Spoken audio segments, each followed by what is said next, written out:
Masih bersama saya ya, Pak Suweknya, pengajar matematika kelas 10 di SMK Negeri 1 Rembang.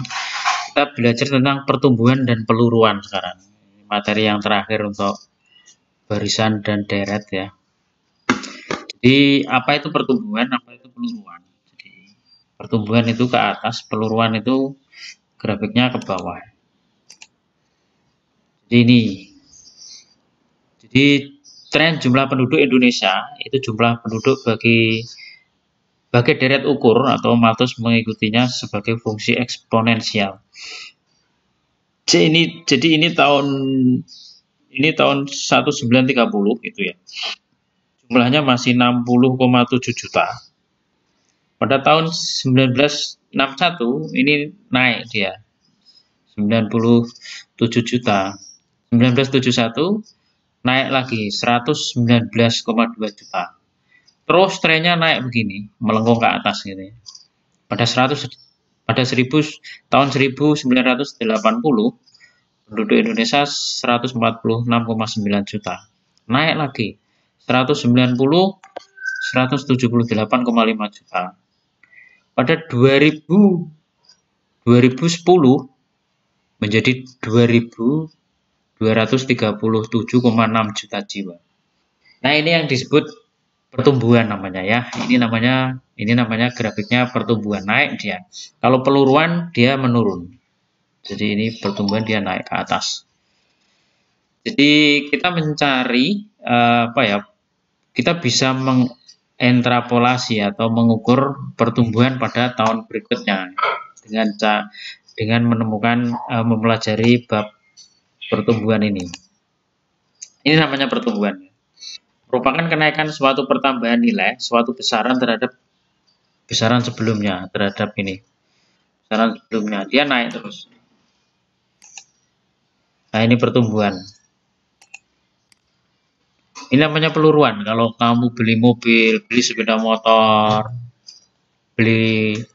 kalau beli rumah tidak ya, rumahnya pertumbuhan itu kalau beli rumah. Jadi peluruan adalah merupakan penurunan atau pengurangan nilai suatu besaran terhadap besaran sebelumnya. Jadi beli mobil, beli di sepeda motor itu nilai uang Anda atau nilai uang kita semakin menurun. Nah, ini bakteri, ini kan masih pandemi COVID-19 ya. Itu pertumbuhannya cepat sekali karena dia merupakan deret ukur dia. Bukan deret hitung. Jadi dia pertumbuhannya cepat sekali, makanya sangat berbahaya sekali ya. Nah, ini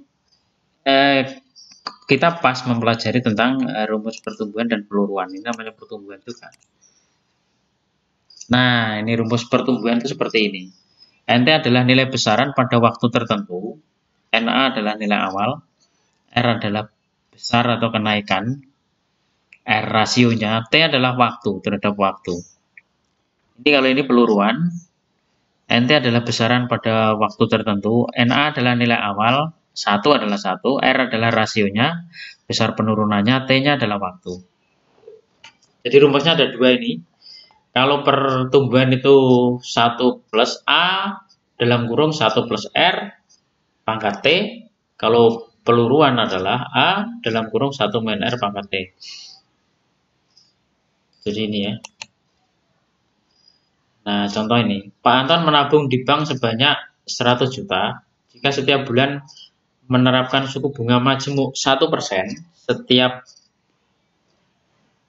bunga majemuk sebesar 1% setiap 2 bulannya, maka berapa jumlah tabungan Pak Anton setelah 6 bulan menabung? Jadi A-nya adalah 100 juta, rasionya adalah 1,1% atau 0,01 setiap 2 bulan.